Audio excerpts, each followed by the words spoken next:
Experimental technique में separation techniques, सबसे पहले हम जो चीज आपको सिखा रहे हैं बच्चों वो है सेपरेशन टेक्निक्स। सेपरेशन टेक्निक्स का मतलब क्या है कि अगर दो या दो से ज्यादा चीजें मिक्स हुई हुई हैं, दो या दो से ज्यादा चीजें मिक्स हुई हुई हैं, तो उन्हें सेपरेट करने की, अलग करने की क्या टेक्निक्स हो सकती हैं। और इसमें सबसे पहले किस चीज को हम सेपरेट करने वाले हैं, हम सबसे पहले सबसे पहले हम जिस सेपरेशन की बात कर रहे हैं वो है polar and non polar liquids, या यूं समझ लें आसान लफ्जों में ऑर्गेनिक लिक्विड एंड वाटर। अस्सलाम वालेकुम सर। वालेकुम अस्सलाम व रहमतुल्लाहि व बरकातुहू। ऑर्गेनिक लिक्विड एंड वाटर, पहली सेपरेशन पोलर क्या है? हाँ बता रहा हूं बेटा, बता रहा हूं। पहली से देखो, सेपरेशन टेक्निक में ना ये इमेजिन करना बहुत जरूरी है कि ये किसको और ये सारी टेक्निक्स ऐसी हैं जो तुम यानी इमेजिन करो तो तुम्हें बात समझ में आ जाएगी कि अच्छा अच्छा ये इसकी बात हो रही है, ये इसकी बात हो रही है। देखो बेटा, पोलर और नॉन पोलर थोड़ा ज्यादा मैंने केमिकल गाढ़ा टर्म ले लिया है और उसी का एग्जाम्पल है वाटर और ऑर्गेनिक लिक्विड। देखो, जो ऑर्गेनिक लिक्विड्स होते हैं यानी ऑर्गेनिक कंपाउंड्स होते हैं, आप जानते हैं उन ऑर्गेनिक कंपाउंड्स का नेचर बिल्कुल डिफरेंट होता है इनऑर्गेनिक कंपाउंड से। और जब मैं ऑर्गेनिक कंपाउंड का वर्ड बोल रहा हूं ना, तो मैं यहां पर मैं कर रहा हूं except alcohol and except carboxylic acid. और ये भी ऑर्गेनिक है लेकिन ये एक्सेप्शन है। क्यों एक्सेप्शन है? क्योंकि अगर आपको याद हो तो अल्कोहल जब आपने ऑर्गेनिक में पढ़ा था तो ऑर्गेनिक में अल्कोहल में आता है OH, और OH पे होते हैं चार्जेस। OH पे क्या होते हैं? चार्जेस होते हैं। और पोल हम केमिस्ट्री में कहते हैं चार्ज को। तो पोल की जो बात है ना, पोल का वर्ड, ये पोल का वर्ड ज्यादा कॉम्प्लिकेट नहीं करना है आपने अपने दिमाग में। वाटर के बारे में आप सबको मालूम है ना कि वाटर में क्या होता है, H पॉजिटिव और OH नेगेटिव। तो वाटर में चूंकि चार्जेस होते हैं तो वाटर पोलर है, और जिस चीज में चार्ज नहीं है वो नॉन पोलर है। जैसे अगर हम पेट्रोल की बात करें, C8H18 पेट्रोल, तो कार्बन की जो चेन होती है, अल्केन होते हैं, एल्कीन होते हैं, इनमें किसी किस्म का कोई चार्ज नहीं होता, तो इनको हम कहते हैं नॉन पोलर लिक्विड। और अगर और सिंपल एग्जांपल में आपको समझाऊं तो अगर पानी और डीजल मिक्स हुआ हुआ है, पानी और पेट्रोल मिक्स हुआ हुआ है, पानी और वेजिटेबल ऑयल अगर आपने एक कंटेनर में निकाल लिया है, आप जानते हैं वो फिजिकली मिक्स तो होता नहीं है, एक दूसरे के ऊपर लेयर्स आ जाती हैं। यस और नो? एक दूसरे के ऊपर लेयर्स आ जाती है ना, यस और नो?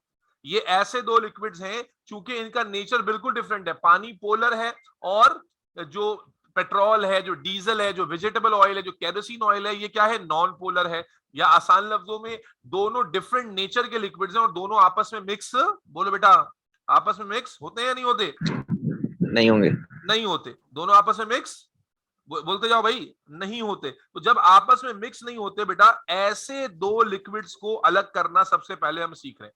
सबसे पहले ऐसे दो लिक्विड्स, यहां से बिल्कुल कॉन्सेप्ट तगड़ा बनना चाहिए कि सबसे पहले आपको सिखाया जा रहा है ऐसे दो लिक्विड्स जिनको, जो मिक्स नहीं हो रहे। जैसा कि अब आपके सामने डायग्राम आ चुकी है जो नोट से ही ली गई है, आपके पास नोट्स हैं तो ये डायग्राम बनी हुई है।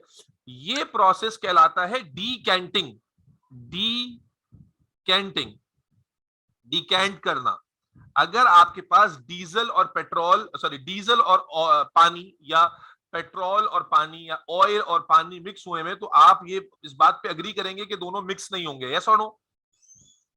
मिक्स नहीं होंगे, यानी एक दूसरे के ऊपर लेयर उनकी फॉर्म हो जाएगी। अब इनमें से अगर meaning that they are immiscible, sorry, meaning that they are immiscible, right? यार इमिसिबल का सेंस ना थोड़ा डिफरेंट होता है। मैं जानबूझ के वर्ड इस्तेमाल नहीं कर रहा हूं, आगे जाके फ्रैक्शनल डिस्टिलेशन में समझाऊंगा कि क्या डिफरेंस होता है। तो अभी इसको सिंपल रखते हैं कि दो ऐसे लिक्विड्स जो मिक्स नहीं हो रहे, एक दूसरे के ऊपर सस्टेन कर रहे हैं due to difference of nature, अगर इनको सेपरेट करना है, ये डायग्राम तुम्हारे जहन में होनी चाहिए बस, और डायग्राम जहन में होगी इंशाल्लाह काम बन जाएगा बेटा। इसको हम कहते हैं डिकैंटिंग फनल। ये जो आपके सामने बना हुआ है ना, ये कहलाता है जो चिराग लग रहा है अलादीन वाला, ये कहलाती है डीकैंटिंग फनल या सेपरेटिंग फनल। बेटा ये माइक में किसने डिस्टर्बेंस आ रही है? बड़ा काशिफ है।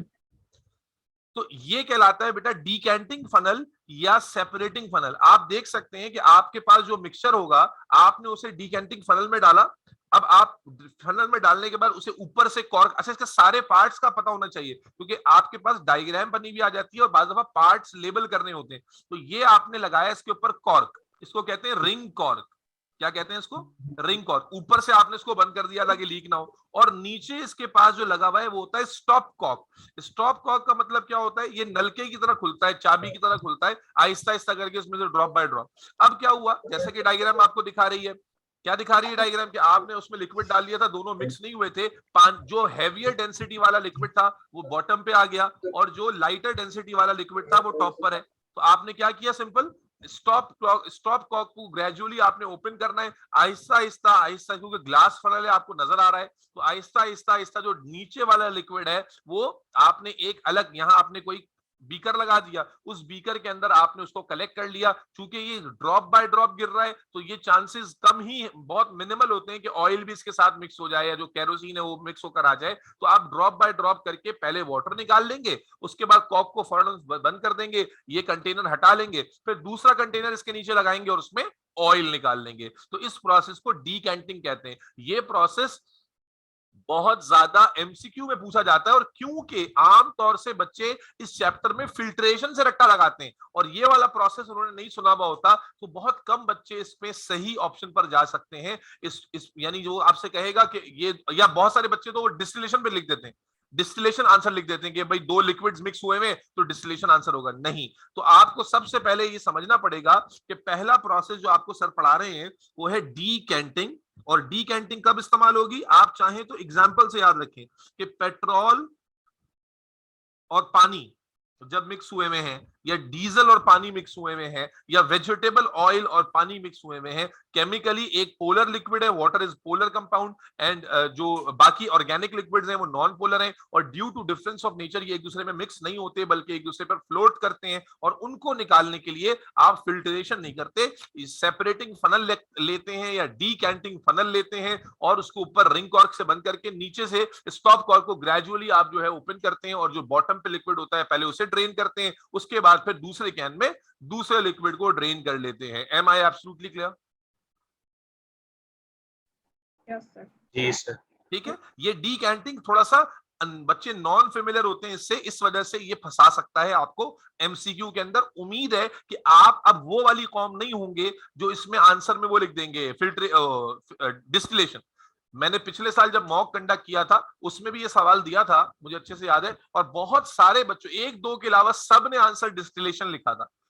तो अब मैं इसलिए स्पेसिफाई कर रहा हूं, पहले पढ़ाते हुए पहले पढ़ा गए थे, वो याद नहीं रहा बच्चे को, क्योंकि वो डीकैंटिंग का इतना कोई वो होता नहीं है। तो इसलिए डीकैंटिंग पहला प्रोसेस है जहां पर दो लिक्विड्स। अच्छा, अब लिक्विड, अब अगला चलते हैं। अब इस लिक्विड के अंदर हमने सॉलिड डिसॉल्व कर दिया, डिसॉल्व नहीं कर दिया बल्कि लिक्विड के अंदर, आप समझे। नेक्स्ट आ रहे हैं सेकंड टेक्निक पर। टेक्निक सबको समझ में आ गई? अगर इसके बारे में दो तीन लाइनें लिखनी होंगी तो लिख लोगे, नोट्स जिनके पास है उनके पास ऑलरेडी लिखी हुई है। लाइनें क्या बनेंगी कि आप जो मिक्सचर है उसे आप सेपरेटिंग फनल में निकाल लो, ऊपर कॉर्क लगा दो, मेक श्योर कि नीचे वाला स्टॉप कॉर्क बंद हो। जब लिक्विड सेटल हो जाए तो स्टॉप कॉर्क को ग्रेजुअली ओपन करके उसमें से बॉटम वाला लिक्विड पहले ड्रेन कर लो कंटेनर में, और फिर उसके बाद जो दूसरा लिक्विड है, या अगर मान लो तीन लिक्विड है, इस तरह से तीन लेयर्स हैं, तो एक एक करके अलग अलग कंटेनर में सबको सेपरेट कर लिया जाएगा। Is that clear everybody? कोई सवाल तो नहीं है किसी को? तीन चार लाइनें अगर लिखने के लिए आ जाएंगी तो लिख लोगे इस बारे में? जी सर। जी सर। एक बच्चे की आवाज आ रही है मुझे, बाकी तो नहीं आ रहा। जी अरीशा या अयान ब्रो? जी सर। जी सर। ओके जी सर। ओके, डीकैंटिंग। अब दूसरा आ गया बेटा, दूसरा मेथड आ गया फिल्टरेशन। और फिल्टरेशन कब हो रही है कि अब पहले लिक्विड में हमने वो लिक्विड डाला था, वो मिक्स भी नहीं हो रहा था। अब ये दूसरा मेथड आ गया उस वक्त जब लिक्विड के साथ हमने इनसॉल्युबल सॉलिड डाला हुआ है। इनसॉल्युबल सॉलिड या तो डाला हुआ है या बना है, जैसे प्रेसिपिटेशन मेथड में आपने पढ़ा था, प्रेसिपिटेशन रिएक्शन सॉल्ट में आप पढ़ चुके हैं ना, कि इनसॉल्युबल सॉल्ट बनता है तो वो इनसॉल्युबल होने की वजह से बॉटम पे सेटल हो जाता है। तो इसके लिए सीधा सीधा मेथड होता है फिल्टरेशन। और फिल्टरेशन कैसे करते हैं आपको वैसे तो अंदाजा है ही है, लेकिन मैं डायग्राम इसलिए साथ साथ दिखाता चला जा रहा हूं ताकि एक अगर डायग्राम, अच्छा पेपर 2 है तो पेपर 2 में इट इज क्वाइट पॉसिबल कि आपको डायग्राम डायग्रामेटिक वर्जन जो है ना वो बनाना पड़ जाए रफ सा, या डायग्राम बना हुआ आ जाए और उसमें ABC लिखा हो और ABC लिख कर आपको पूछे कि भाई कौन सी चीज A है, कौन सी चीज B है, कौन सी चीज C है। अगेन ये डायग्राम आपके सामने आ गई, जो अगेन नोट्स में मौजूद है, अगर नोट्स आपके पास मौजूद है तो इसमें कोई घबराने की बात नहीं है।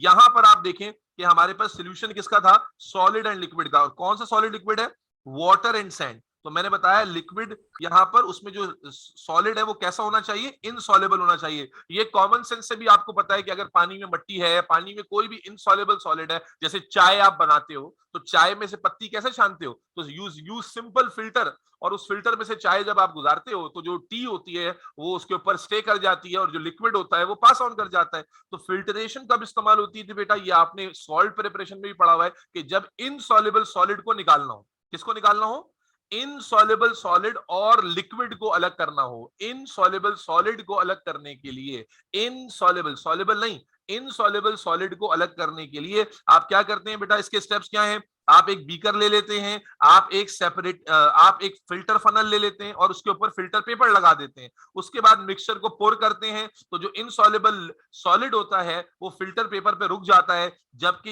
ये जो लिक्विड होता है ये पास आउट हो जाता है। और जो पास आउट हो जाता है इसे फिल्ट्रेंट या फिल्ट्रेट कहते हैं, फिल्ट्रेट कहते हैं या फिल्ट्रेंट कहते हैं, जो चीज पास हो जाए। और जो चीज इस पे रह जाए उसे रेजिड्यू कहते हैं।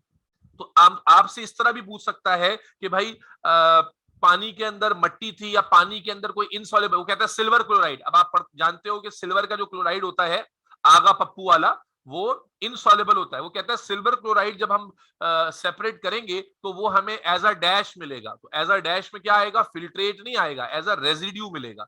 रेजिड्यू किसे कहते हैं, जो फिल्टर पेपर पर रह जाए वो रेजिड्यू होता है, और जो फिल्टर पेपर से गुजर जाएगा वो फिल्ट्रेट होता है। Is that clear. तो फिल्ट्रेशन कब करना है, जब इनसॉल्युबल सॉलिड और लिक्विड को अलग करना हो तो फिल्ट्रेशन करते हैं। डायग्रामेटिक सेटअप देख लो, तुम्हें एक बीकर चाहिए, एक फिल्टर फनल चाहिए और एक फिल्टर पेपर चाहिए। जो इनसॉल्युबल सॉलिड होगा वो फिल्ट्रेट के तौर पर ऊपर रह सॉरी रेजिड्यू के तौर पर फिल्टर पेपर पर रह जाएगा, और जो लिक्विड होगा वो जो है वो फिल्ट्रेट के तौर पर पास हो जाएगा। Am I clear? Yes, sir. Okay, filtration भी कर ली। अब मसला क्या, अगला स्टेप क्या आ जाता है कि व्हाट इफ अगर लिक्विड में जो सॉलिड है वो सॉल्युबल हो, यानी मट्टी और पानी का तो हमें समझ में आ गया, लेकिन अगर हमने पानी के अंदर कोई सॉल्युबल सॉल्ट डाला हुआ है या पानी के अंदर नमक डाला हुआ है, पानी के अंदर चीनी डली हुई है, तो ये सारी सॉल्युबल चीजें हैं, तो आप उसकी तरफ आ जाते हैं। और उसके लिए हमारे पास जो प्रोसेस आ जाता है बेटा, प्रोसेस नंबर 3, वो आ जाता है क्रिस्टलाइजेशन। अगेन सॉल्युबल सॉल्ट्स की प्रिपरेशन करते हुए ये भी मैं आपको समझा चुका हूं, यहां पर सिर्फ अलग से हाईलाइट कर रहा हूं, ठीक है। जो चीज अब तक हमने सिर्फ एड्रेस नहीं की है वो शायद डिस्टिलेशन का जिक्र भी हमने पास पेपर के साथ थोड़ा सा किया, और क्रोमेटोग्राफी। तो ये जल्दी जल्दी हम कर रहे हैं, डायग्राम आपको दिखाते जा रहे हैं ताकि कॉन्फिडेंस मिल जाए कि हाँ भाई ये हमें आ गया है। अब क्रिस्टलाइजेशन कब की जाती है, जब आपको लिक्विड में से क्या सेपरेट करना हो भाई मुनीब साहब, सॉल्युबल सॉलिड, यानी जो उसमें सॉल्युबल सॉलिड अगर डिसॉल्व हुआ सॉलिड है वो अलग करना है, तो फिर उसके लिए जो मेथड हम इस्तेमाल करते हैं दैट इज क्रिस्टलाइजेशन। और क्रिस्टलाइजेशन का जो प्रिंसिपल है वो क्या होता है, बड़ा सिंपल सा प्रिंसिपल है बेटा क्रिस्टलाइजेशन का। देखो आप, क्रिस्टलाइजेशन ना काम करती है सॉल्युबिलिटी प्रिंसिपल पर। किस पर, सॉल्युबिलिटी प्रिंसिपल पर। अब मुझे जल्दी से बता दें, फरा काशिफ अगर आप बता दें तो बड़ी मेहरबानी होगी आपकी, मुझे बताएं कोई सॉलिड गर्म यानी हायर टेम्परेचर पे ज्यादा सॉल्युबल होता है या लोअर टेम्परेचर पे ज्यादा सॉल्युबल होता है? Higher temperature पे। It is very obvious. घर में खवातीन, आप जब शरबत बनाते हैं आप उसे नॉर्मल पानी में चीनी घोलते हैं, ठंडे पानी में चीनी मुश्किल से घुलती है। आप जब वो शीरा तैयार करते हैं तो गर्म कर तैयार करते हैं। तो it is very obvious and common sense से आप ये मेरे ख्याल है हर बच्चा डिड्यूस कर सकता है कि जो सॉल्युबिलिटी किसी भी सॉलिड की होती है वो हायर टेम्परेचर पे ज्यादा होती है। अच्छा, कभी कभी इसका रीजन भी पूछ लेगा कि पार्टिकल नेचर से बताओ कि भाई ऐसा क्यों होता है। तो ऐसा इसलिए होता है कि जब आप मान लें कि आपके पास ये कंटेनर है और इस कंटेनर में अल्लाह आपका भला करे ये वाटर के मॉलिक्यूल्स हैं, तो जब आप कोई सॉलिड इसमें डालते हो ना और वो उसमें डिसॉल्व, तो वो डिसॉल्व कैसे होता है, वो असल में इन स्पेसेस में, जो स्पेसेस नजर आ रही है ना आपको, इनमें जाके सेटल हो जाता है, इनमें जाके सेटल होता है। समझ में आ रही? अब जब अगर आप इसको गर्म कर दोगे जब आप गर्म करोगे तो आप जानते हो ये वाटर का जो मॉलिक्यूल होगा ये एनर्जी गेन करेगा, और जब एनर्जी गेन करेगा तो वाटर के जो पार्टिकल्स हैं वो दूर दूर होना शुरू हो जाएंगे, यस और नो। और जब वो दूर दूर होना शुरू हो जाएंगे बेटा, तो उनके दरमियान इंटर मॉलिक्यूलर स्पेस बढ़ जाएगी, और जब इंटर मॉलिक्यूलर स्पेस बढ़ जाएगी तो उनके दरमियान अगर पहले थोड़ा सा सॉलिड आ रहा था तो अब ज्यादा ज्यादा सॉलिड आ जाएगा। Am I clear? तो बेसिकली टेम्परेचर बढ़ाने से होता क्या है, टेम्परेचर बढ़ाने से सॉलिबिलिटी क्यों बढ़ती है, क्योंकि टेम्परेचर बढ़ाने से इंटर मॉलिक्यूलर स्पेस जो है वो बढ़ जाती है, इंटर मॉलिक्यूलर स्पेस, और मोर सॉल्यूट जो है वो सेटल हो पाता है in between those spaces, that is the reason. तो अब क्रिस्टलाइजेशन पे वापस आ जाते हैं। तो क्रिस्टलाइजेशन वाज अ मेथड जहां आपने, अब एग्जांपल भी लिखते जा रहे हैं ना, जैसे ऊपर हमने लिखा था सैंड और वाटर, यहां भी लिख देते हैं, यहां पर सैंड और वाटर को अगर सेपरेट करना था तो ये मेथड आ गया था, ठीक है। अब इसी तरह यहां पर जो मेथड है ये कब अप्लाई होगा, जैसे आपके पास सॉल्ट सोल्यूशन है, ठीक है, या आपके पास जो है वो शुगर सोल्यूशन है, या आपके पास आजकल रमजान चल रहे हैं जी, टैंक बनाया हुआ है, ठीक है, टैंक बनाया हुआ है। अरीशा याहिया के मेहमान आए, वैसे तो रोज टैंक बनाती थी, लेकिन जैसे ही मेहमान आए उन्होंने जामे श्री निकाल लिया, बोला भाई सस्ता वाला मेहमानों को पिलाओ, महंगा वाला खुद रखो, ठीक है। तो वो फिर अलग बात है, लेकिन अगर कोई खुले दिल वाला बंदा बंदी मौजूद है तो वो टैंक भी पिला ही देगा। तो टैंक है, अब टैंक में से आपने चीनी अलग करनी है या टैंक में से टैंक का पाउडर अलग करना है, तो ये सिंपल फिल्ट्रेशन से नहीं होगा। आपने टैंक बना लिया, शुगर सोल्यूशन बना लिया, आप उसे 100 दफा भी फिल्टर पेपर से गुजार लेंगे तो उसमें से चीनी या टैंक बाहर नहीं आएगा। तो अब क्या करना होगा, यहाँ क्रिस्टलाइजेशन करनी होगी। और क्रिस्टलाइजेशन कैसे करते हैं, हम ये प्रिंसिपल जानते हैं कि हायर टेम्परेचर पे सॉल्युबिलिटी ज्यादा होती है और लोअर टेम्परेचर पे सॉल्युबिलिटी कम हो जाती है। तो हम क्या करते हैं, हम करते ये हैं बेटा, डायग्राम अगेन 1 मिनट दे दें, डायग्राम आपके सामने ले आता हूं ताकि फिर डायग्राम के रेफरेंस आपको समझाएं। और मेथड इसका बड़ा सिंपल सा होता है कि हम उस सॉल्यूशन को हीट करना शुरू कर देते हैं। जिस सॉल्यूशन, यानी अगर आप इमेजिन करें टैंक के साथ आप ये कर रहे हैं, तो टैंक के साथ आप ये करके देखें ना घर में, कल कमाल कर दें। कल के अफ्तार में जब अम्मी सुबह टैंक बना के रख दें, तो कल के अफ्तार के टाइम पर जब अब्बू कहे कि टैंक ले आओ या भाई कहे कि टैंक ले आओ, तो उस वक्त क्या करना है मिशाइल, आपने जो दिन भर अपनी कार्रवाई की थी, टैंक अलग किया था, चीनी अलग की थी, वो आप ले जाके रख दीजिएगा, ठीक है। भाई ने वही जुत्ती उठानी है, बोले कमबख्त ये क्या किया। तो क्या करना होता है बेटा, करना ये होता है कि आप उस मिक्सचर को, टैंक है या सॉल्ट सोल्यूशन है, शुगर सोल्यूशन है, अगर पानी आपने बॉईल किया है कभी नहाने वहाने के लिए, तो आपने ये चीज देखी भी होगी कि आप उसको बॉईल करना शुरू कर देते हैं। और बेसिकली योर एम इज कि आप वाटर को इवेपोरेट कराएं, वाटर को इवेपोरेट कराएं ताकि जो रिमेनिंग वाटर है वो बहुत थोड़ा सा रह जाए, और उन थोड़े से वाटर के दरमियान देखो अभी क्या है कि जो आपके पास लेट सपोज 1 लीटर वाटर है, 1 लीटर वाटर के अंदर वो सॉल्यूट डिसॉल्व हुआ है, नमक डिसॉल्व हुआ है, चीनी डिसॉल्व हुई है। अब अगर मैं उस 1 लीटर पानी को इवेपोरेट करके करते करते करते करते करते 200 ml छोड़ दूंगा, तो क्या 200 ml पानी उतना सॉल्ट होल्ड कर सकता है जितना कि 1 लीटर कर रहा था? बोलो भाई,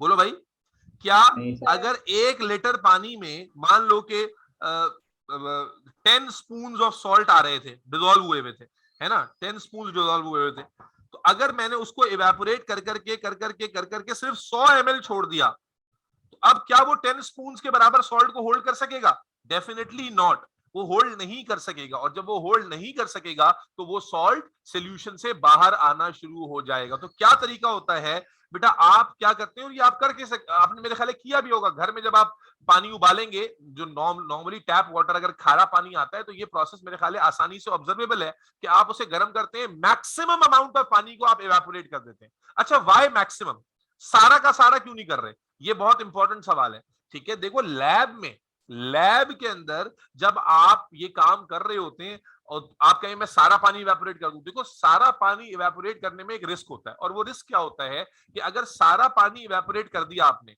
तो सारा सॉल्ट मिल तो जाएगा आपको, पानी सारा इवेपोरेट हो जाएगा, पीछे सारा सॉल्ट मिल जाएगा, लेकिन इसमें रिस्क ये होता है कि पानी जिस लम्हे सारा इवेपोरेट हुआ और सिर्फ सॉल्ट बच गया, और देखो जब आप हीट सोल्यूशन को दे रहे होते हो ना, तो हीट डिस्ट्रीब्यूट हो रही होती है, थोड़ी सी सॉल्ट को जा रही होती है और ज्यादातर पानी को जा रही होती है, थोड़ी बहुत कंटेनर को जा रही होती है। लेकिन जब पानी जो मेजर हीट एब्जॉर्ब कर रहा था, वो सारा का सारा पानी जब इवेपोरेट हो जाएगा, पानी क्यों मेजर हीट एब्जॉर्ब कर रहा है? क्योंकि पानी का बॉइलिंग पॉइंट कम है, सॉल्ट का बॉइलिंग पॉइंट और कंटेनर जो है उसका बॉइलिंग पॉइंट ज्यादा है, तो इसलिए ज्यादातर हीट पानी एब्जॉर्ब कर रहा है। तो जैसे ही पानी सारा इवेपोरेट होगा, रिस्क क्या होता है? रिस्क ये होता है कि आपकी अब सारी की सारी हीट जो मेजर थी पानी में जा रही, वो अब सॉल्ट में चली जाएगी, and it is quite possible कि सॉल्ट उसे गेन करके थर्मली डिकम्पोज हो जाए, यानी केमिकल रिएक्शन कर जाए। तो इसलिए इसको अवॉइड करने के लिए, इसलिए ताकि कंटेनर ना फट जाए, सॉल्ट सॉल्ट जो है वो थर्मली ब्रेक डाउन ना हो जाए, केमिकली ब्रेक डाउन ना हो जाए, हम क्या करते हैं कि जब थोड़ा सा पानी रह जाता है, यानी थोड़ा सा पानी का रेंज क्या है कि जब 1/4 से भी कम पानी रह जाएगा, यानी अगर 1 लीटर तुम्हारा पानी था और जब 250 ml से भी कम रह जाएगा, उसके बाद हम हीटिंग को बंद कर देते हैं और उसको नेचुरली कूल डाउन होने देते हैं। जब नेचुरली कूल डाउन होता है तो मजीद वाटर भी इवेपोरेट होता है, और फिर जब वो, चूंकि हमने लिक्विड को इवेपोरेट करा लिया है मैक्सिमम, तो जो एक्सेसिव सॉलिड होता है वो बॉटम पर हमें नजर आने लग जाता है, और जब बॉटम पे वो हमें नजर आएगा वो ठंडा हो जाएगा। ठंडा करने के बाद अब चूंकि ये वाला जो सॉलिड है ये इनसॉल्युबल हो चुका है, तो अब हम इसके लिए फिल्ट्रेशन कर लेंगे, यानी क्रिस्टलाइजेशन के मेथड में जो की स्टेप्स हैं वो क्या हैं? अगर मैं इसको की स्टेप्स में को समराइज कर दूं तो की स्टेप्स क्या हैं? सबसे पहले जो की स्टेप है वो है heating till maximum evaporation of solvent, till maximum evaporation of solvent. उसके बाद क्या है? allow mixture to cool down, ठीक है? excessive salt will come out as insoluble solid at bottom. Filter mixture and obtain salt on filter paper। क्या बात समझ में आती है? क्या ये करने के बाद तुम फिल्ट्रेशन वाला स्टेप दोहराना समझ गए कि जब तुमने वो सॉल्ट को बॉटम पे तुमने ऑब्जर्व कर लिया, ऑब्टेन कर लिया, तो फिर तुम ये वाले स्टेप पे चले जाओगे, यानी फिल्ट्रेशन वाले स्टेप पे चले जाओगे, और फिल्ट्रेशन वाले स्टेप पे जब जाओगे, क्योंकि वो अब बॉटम पे सेटल हुआ है, जब आप उसे फिल्टर पेपर से गुजारेंगे तो जो इनसॉल्युबल सॉल्ट होगा वो फिल्टर पेपर पे एज अ रेजिड्यू आ जाएगा, और जो थोड़ा बहुत बचा हुआ पानी है और जो थोड़ा बहुत सॉल्ट अभी भी पानी के अंदर डिसॉल्व हुआ है उसको छोड़ दें, उसको रहने दें। मैंने बताया कि इवेपोरेशन बिल्कुल लास्ट मोमेंट तक करना इज रिस्की, इसीलिए आप जब भी पढ़ते हैं तो आप देखते हैं कि मैक्सिमम सॉल्वेंट को इवेपोरेट कराएंगे और मैक्सिमम सॉल्वेंट को इवेपोरेट कराने के बाद छोड़ देंगे ठंडा होने के लिए। अगर आप चाहें तो आप इवेपोरेशन टिल ड्राइनेस कर सकते हैं, लेकिन इवेपोरेशन टिल ड्राइनेस सिर्फ उन सॉल्ट्स के लिए होती है जिनके बारे में आपको पता हो कि इनका मेल्टिंग पॉइंट बहुत हाई है और ये थर्मोडायनामिकली हाईली स्टेबल है और ये ब्रेक डाउन नहीं होंगे, ठीक है? एट योर लेवल ये आपको नॉर्मली पता नहीं होता। अगर मैं तुम्हें सिंपल बताना चाहूं तो NaCl, MgCl2 जो ग्रुप 1 और 2 के सॉल्ट्स हैं, ये नॉर्मली इवेपोरेशन टिल ड्राइनेस तक जा सकते हैं, यानी अगर आप इनमें सारा पानी भी इवेपोरेट करा दें तो ये सॉल्ट थर्मली डिकम्पोज नहीं होगा। इसी वजह से आप देखें कि जो खारा पानी आप घर में बॉईल करते हैं, अगर आप वो सारा भी उड़ा देंगे पानी उसका, तो पीछे नमक रह जाएगा, वो नमक किसी और चीज में चेंज नहीं होगा। लेकिन नॉर्मली जो तुम्हारे सिलेबस में सॉल्ट्स हैं, जैसे कॉपर सल्फेट के लिए आता है, सिल्वर क्लोराइड के लिए आता है, इनकी थर्मोडायनामिकल स्टेबिलिटी उतनी नहीं होती, इसीलिए ऐसा ना हो कि आप लिखें इवेपोरेशन टिल ड्राइनेस तो टेक्निकली गलत हो जाए, क्योंकि जब हम उसको एक्सेसिव हीट देंगे, सारा लिक्विड निकाल देंगे, क्वाइट पॉसिबल कि वो जो हीट सॉल्ट को बाद में मिलेगी वो सॉल्ट को ब्रेक डाउन कर दे into something else. Am I absolutely clear? जी सर। जी सर। Yes sir. ये कह रहा है खारे पानी का नमक काबिल इस्तेमाल होगा। जी हाँ, बिल्कुल काबिल इस्तेमाल होगा, बिल्कुल काबिल इस्तेमाल होगा। वो देसी लाहौरी नमक होगा, आप उसे चम्मच से खुरेद खुरेद के साफ कर लें, चाहे तो एक दफा ग्राइंडर में घुमा लें तो वो वही पाउडर नमक बन जाएगा जो आपके घर में आता है। घर में जो आ रहा होता है वो आयोडाइज और रिफाइंड सॉल्ट होता है कंपनी से, लेकिन जो लाहौरी नमक, जो देसी नमक मिलता है, खुला नमक, ये वो वाला नमक हो। Yes, sir. बिजनेस। अबे गधे, बिजनेस कैसे हुआ? घर का पानी पहले बोरिंग कराएगा, बोरिंग से पानी निकालेगा, फिर उसको गर्म करने में इतनी एनर्जी जाया होगी, गैस का बिल तुम्हारे चचा भरेंगे? सॉल्ट सस्ता, सॉल्ट महंगी है या गैस की बिल महंगा है? बिजनेस कैसे हुआ? अबे क्या 2 नंबर मेहमान है तू? Solar system. ओहो भाई, तो क्या मैं आपको ये समझा पाया हूं शिजा, सलमान, शब्बीर, सुफियान के evaporation till dryness, Manha Waqas, evaporation यानी यहाँ पर ना, मैं मुझे अच्छे से याद है, अच्छा बच्चा कोई होता है ना, वो सवाल जरूर पूछता है कि sir what is the difference between evaporation till dryness.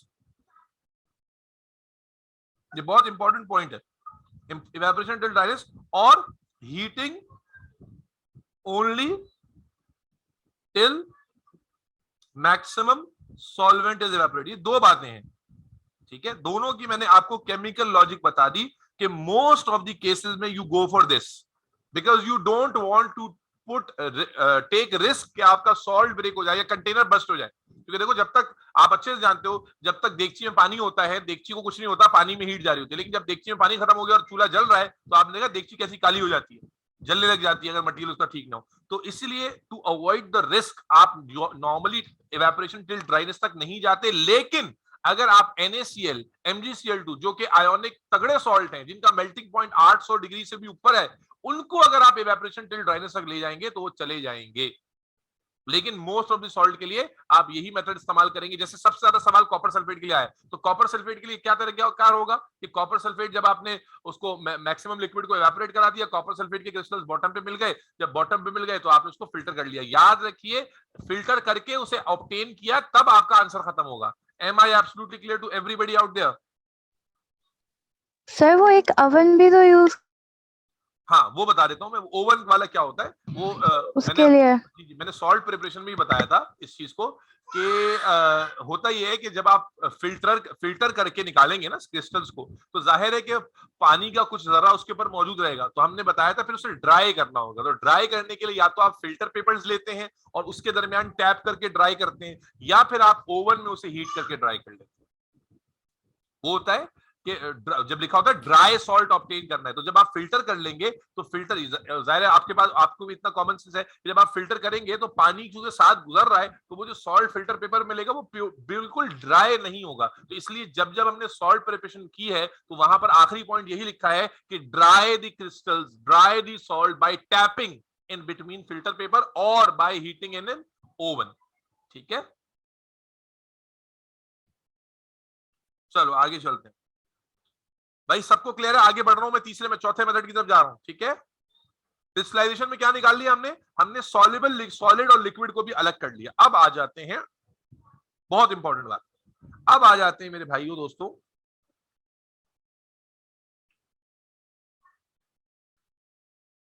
ओहो, डिस्टिलेशन।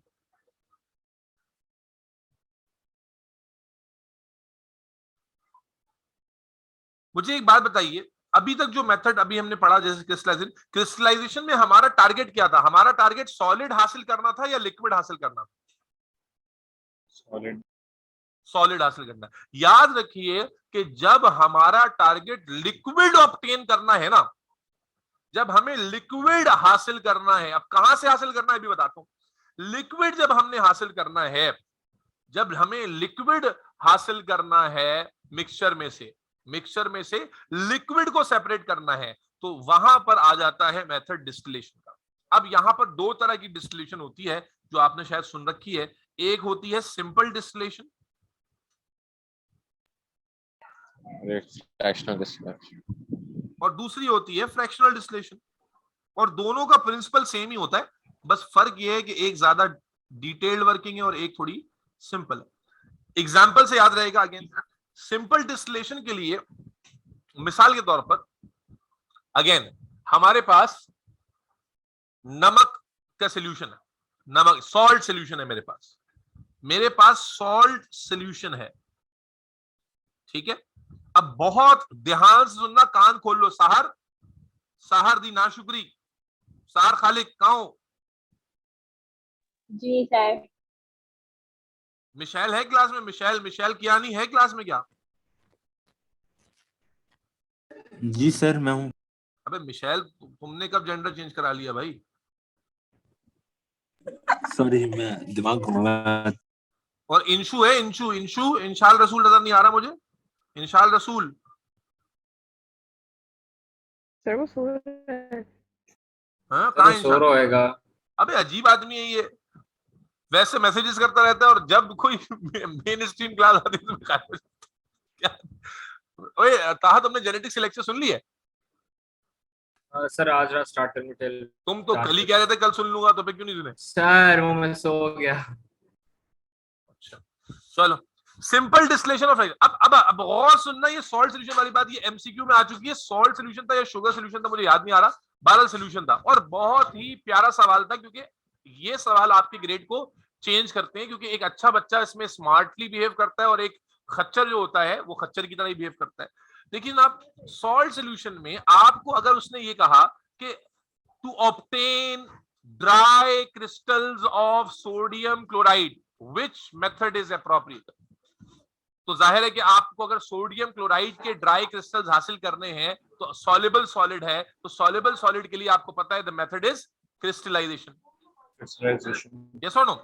लेकिन अगर यहीं पर सवाल ये हो जाए कि भाई टू ऑब्टेन प्योर, यानी to separate pure water from this salt solution, अगर इसमें से प्योर वाटर को अलग करना है, क्यों? अब जरा प्योर वाटर की कहानी समझ ले। जरा आप ऊपर वाले मेथड पे वापस चलें। ऊपर वाले मेथड पे क्या हो रहा था? जब हम इसको मैक्सिमम हीट कर रहे थे तो मैक्सिमम हीट करके पानी तो सारा जाया हो जाता था। यस और नो? पानी हमें मिलता तो नहीं था ना भाई। अगर सॉल्ट सॉल्यूशन हमारे पास पहले था और हमें सॉल्ट हासिल करना था, पानी हमारा मकसद नहीं था, तो पानी तो हमने इवेपोरेट करा दिया था। यस और नो? और जो पानी रह भी गया था उस पानी में भी थोड़ा सा सॉल्ट डिसॉल्व्ड ही था, वो प्योर वाटर तो, यानी जो अगर हम फिल्टर करेंगे तो फिल्टर करने के बाद भी जो पानी हमें मिला था उसमें थोड़ा बहुत सॉल्ट तो डिसॉल्व ही था, मैक्सिमम सॉल्ट निकल गया था। तो उस वक्त बच्चा ये क्रिटिकली सोचता ही नहीं है कि क्रिस्टलाइजेशन के अंदर तो पानी उसे मिला ही नहीं। वो सोचता है कि यार नमक अलग कर लिया तो पीछे पानी बचा। अरे कहां बचा भाई? ज्यादातर पानी तो आपने करा दिया इवेपोरेट। ज्यादातर, अबे भाई बात समझ में आ रही है? ज्यादातर पानी तो तुमने करा दिया था इवेपोरेट, वहां पानी मिला ही नहीं तुम्हें। और जो पानी बचा भी आखिर में ठंडा करने के बाद, वो पानी भी प्योर वाटर है ही नहीं, क्योंकि उसमें मैक्सिमम सॉल्ट निकल गया है, थोड़ा बहुत सॉल्ट अभी भी बाकी है उसके अंदर, तो वो तो प्योर वाटर नहीं हुआ। इसीलिए मेरे बच्चे जरा उस वक्त दिमाग जाग जाना चाहिए। क्यों? क्योंकि सॉल्ट सोल्यूशन जब आता है ना वर्ड, तो आप सिर्फ सोचते हैं कि सॉल्युबल है या इनसॉल्युबल है। अगर सॉल्युबल होता है तो आप बोलते हैं क्रिस्टलाइजेशन, इनसॉल्युबल होता है तो आप बोलते हैं कि फिल्ट्रेशन। लेकिन आप भूल जाते हैं कि सॉल्ट सॉल्यूशन तो है, लेकिन उसमें से सेपरेट क्या करना है। तो अगर वो कहता है कि सॉल्ट सॉल्यूशन है या कोई और सॉल्यूशन है, एथेनॉल का सॉल्यूशन है, एथेनॉल में कुछ चीज डाली हुई है, वो कहता है भाई इसमें से मुझे आप वाटर अलग करके बताओ, प्योर वाटर अलग करके दो मुझे। आप समझ रहे हो? नहीं समझ रहे हो? प्योर वाटर इसमें से अलग करके दो। अब यहां पर मुझे खुद बता दो, क्या क्रिस्टलाइजेशन हो सकती है सलमान सईद? वाटर को हासिल करने के लिए क्रिस्टलाइजेशन हो सकती है? सलमान नहीं हो सकती सर। नहीं हो सकती। इस्माइल बात समझ में आ गई है? फरा काशिफ, अयान ब्रोही, मिरान मनहा, जुहेर, तुम्हें बात समझ में आती है?